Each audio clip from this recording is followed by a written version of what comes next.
नमस्कार, स्वागत है आपका वी टाइम न्यूज पर और आपके साथ मैं हूं पहली चौहान। बढ़ते हैं खबरों की ओर। चुनाव के बाद बहरामपुर आतंक के माहौल से गर्म। बीजेपी तृणमूल में टकराव। बहरामपुर के गोलजान में एक बम गिरा। कई घरों में तोड़फोड़ की गई।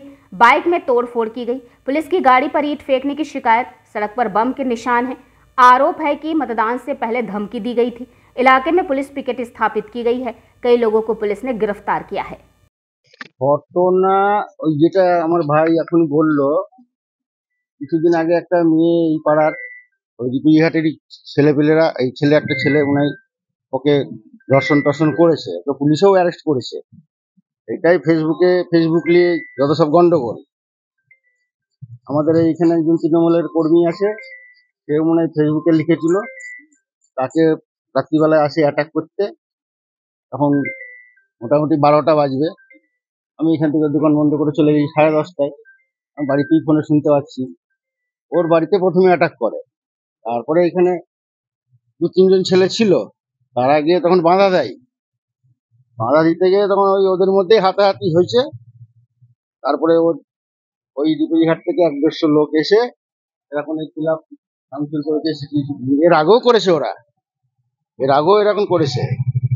আর ওরা কথায় কথায় মেয়ে ছেলে ফিরিয়ে দেয়, এমনকি পুলিশকেও মেরেছে ওরা কালকে। পুলিশের গায়েও হাত দিয়েছে। গাড়ি ভাঙচুর হয়েছে বলে হ্যাঁ, এরকম শুনছি আমি আর কি। এইভাবে কতদিন চলবে? বোম টোমও নাকি মেরেছে শুনছি। এটা আমি বাড়ি চলে গেছিলাম। বাড়ি যাওয়ার পরে রাত্রির বেলায় একটা সময় ঘটনা, আমার এখানে একটা দাদা থাকে, দাদা আমাকে জিজ্ঞেস খোঁজ নিল তুই বাড়িতে আছি না? আমি বাড়িতে অনেকক্ষণ আগে চলে এসেছি। এই তো আমার নাম রণদেব মারিয়া। আমার এই যে একটা ছোট্ট লন্ডি আছে, এখানে আমি কাজ করি। আর যে পাশে মায়ের মন্দির আছে, কীর্তন। আমরা ওই যে বললাম আপনাকে, ফেসবুকে যে মেয়েটা রেপ হয়েছিল, সেই ছেলেটাকে অ্যারেস্ট করেছে। সেই ছেলেটা বিজেপি করে। হ্যাঁ, এই হচ্ছে কারণ, অন্য কোনো কারণ নাই। আর ফেসবুকে পোস্ট নিয়েই সব ঝামেলা। বললাম আগে, সেটা ওদের পছন্দ না।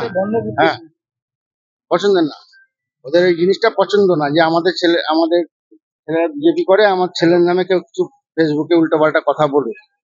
সেটা বলেছে আমাদের তৃণমূল যারা আমরা করি, তারা সবাই বলেছি। এই পর্যন্তই, আর কি বলবো। মানে সব এখানে একজন আছে কন্ট্রাক্ট করতে এসেছিল আমাদের ক্লাবে, তো রাত্রে নাকি মদ টদ খেয়ে যাই হোক এরকম ছেলেপেলের ব্যাপার। তো এসে গালাগালি একটা ফেসবুকে পোস্ট নিয়ে হয়েছে শুনলাম, যতদূর আমার শোনা কথা। তো পোস্ট নিয়ে হয়েছিল, তারপরে রাত্রিবেলা এসে এখানে অত্যাচার করা হয়েছে, সিসিটিভি ভাঙচুর, বোমাবাজি করেছে। মারতে এসে আমাদের মেম্বার যে ছিলেন আমাদের ওয়ার্ডের, তাকে গায়ে হাত দেওয়ার চেষ্টা করে তাকে মারার মতন পরিস্থিতি তৈরি হয়ে গেছে। এইটুকুই শোনা আছে আমার কথা, এরকম বেশি কিছু আর শোনা যায়নি। ওই দিককার সব ছেলেপেলে আছে, ওই এলাকার আছে, রিপুজিঘাট বলে একটা এলাকা আছে, সেখানকার ছেলেপেলে অনেকেই এসেছিল দলবল নিয়ে।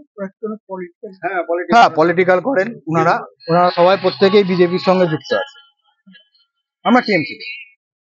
এটা কেন মারধর করার কারণটা কি? মারধর করার কারণ কয়েকদিন ধরে ফেসবুকে পোস্ট নিয়ে আমাদের মেম্বারের নামে ব্যক্তিগতভাবে খুব বাজেভাবে আক্রমণ হচ্ছিল। আমাদের যিনি মেম্বার আছেন, আমাদের রানিং মেম্বার, এবং প্রথমে রেপ কেসটা নিয়ে আমরা সোচ্চার হই, ফেসবুকে ভাইরাল করি। ঘটনাটা ওখানকার এলাকার ছেলেপেলে মিলে করেছিল। আমরা যেহেতু ভাইরাল করে তাদেরকে স্টেপ নেওয়ার জন্য বাধ্য করেছিলাম, আমাদের পুলিশ প্রশাসনকে ধন্যবাদ যে তারা স্টেপ নিয়ে তাকে ধরে ফেলেছে। তো ওই রাগটা ছিল, এবং বিভিন্ন ব্যক্তিগতভাবে আক্রমণ করছিল আমাদের মেম্বারকে। ব্যক্তিগত পোস্ট। রেপের ঘটনা আজ থেকে 15 দিন আগে ঘটেছিল, কিন্তু কেউ জানতো না, তারা কিছু জানাতেও চায়নি। যারা এই ধর্ষণের ঘটনাটা ঘটে, যখন বাড়ির লোকরা আমাদের মেম্বারকে এসে জানায়, আমরা তার প্রতিক্রিয়া আন্দোলন শুরু করি ফেসবুকের মাধ্যমে, সোশ্যাল মিডিয়ার মাধ্যমে। তারপরে এটা বড় আকার ধারণ করে, এবং তারপর থেকে ব্যক্তিগত আক্রমণটা তীব্র হয় সোশ্যাল মিডিয়ায়। খুব বাজেভাবে আক্রমণ হয়, আপনারা সোশ্যাল মিডিয়া খুঁজলে পেয়ে যাবেন তাদের, এবং প্রত্যেকেই, এবং পুরোপুরি এটা ঘটনাটা এই নিয়েই সূত্রপাতটা হয়েছে। এর সঙ্গে কি ভোটের কোনো সম্পর্ক রয়েছে? ভোটের সম্পর্ক আমি বলবো না আছে, এটা পুরোপুরি ওই ধর্ষণের উপর দিয়ে, যেহেতু আমরা সোচ্চার হয়েছি, চুপে থাকিনি, যেহেতু আমরা সাপোর্ট করিনি জিনিসটাকে, আমরা এটাকে হাইলাইট করেছি, সেই কারণে হয়তো এরকম ব্যবহার করেছে। না, গঙ্গা পুজো নিয়ে সেরকম নয়। আমাদের আজকে ছিল কীর্তন, আমরা প্রোগ্রাম করেছিলাম ক্লাব থেকে, তো সেই কারণেও কিছু মনে হয় না, হয়তো ওই আমাদের মেম্বারকে বাজেভাবে ফাঁসানোর চেষ্টা করছে, এটাই বলবো। একটু তো বলার চাইবেন আপনারা কি চাইবেন? আমরা বলবো এটা সঠিক তদন্ত হোক, সঠিক তদন্ত হয়ে যারা দোষী তারা যেন কড়া শাস্তি পায়। মানে কালকে আমাদের গ্রামবাসী প্রত্যেকটাই ভীতস্পন্দ, মানে কারোর জীবনের হানি হয়ে যেতে পারতো, কারোর বাবা মার ছেলে গেলে তাকে ফেরত পাওয়া যায় না, তার জীবনে হানিটা হয়ে যেত। খুব বাজে ব্যবহার হয়েছে কাল রাত্রিবেলায়, কেউ আমাদের পাড়ার লোক কেউ ঘুমাতে পারেনি। আমি চাই এর সঠিক তদন্ত হোক, যারা দোষী তারা যেন কড়া শাস্তি পায়। পুলিশ তো এখানে রয়েছে, কাউকে কি অবশ্যই। ধরেছে এখনো পর্যন্ত? সেটা আমার এই মুহূর্তে জানি, তবে শুনলাম ধরেছে, নাম জানি না আমি। পুলিশের কাজ করছেন ওনারা। বাড়িঘরও কি ভাঙচুর করেছে? বাড়িঘর ভাঙচুর করেছেন, আমাদের দুই ভাইয়ের ওই সামনে বাড়ি আছে। মানে তৃণমূল কর্মীদের বাড়িঘর? হ্যাঁ হ্যাঁ, অবশ্যই তৃণমূল কর্মীরা, ওনারাও একনিষ্ঠ কর্মী, তাদের বাড়িঘর ভাঙচুর হয়েছে। আমাদের মেম্বারের গাড়ি ভাঙচুর করেছে, বাইকের রানিং মেম্বার, তার গাড়ি ভাঙচুর করেছে। এবং আমাদের গ্রামবাসী প্রত্যেকে আমার মেম্বারকে ভালোবাসে। ব্যক্তিগত এতটাই আক্রমণ হয়েছে, কেউ তাদেরকে সোশ্যাল মিডিয়ায় এতভাবে বাজে অকথ্য ভাষায় আক্রমণ হয়েছে, তার বর্ণ বিদ্বেষীমূলক আচরণ করেছে, বর্ণ বিদ্বেষীমূলক ভাবে তাকে সোশ্যাল মিডিয়ায় আক্রমণ করা হয়েছে, তার গায়ের রং নিয়ে প্রশ্ন করা হয়েছে।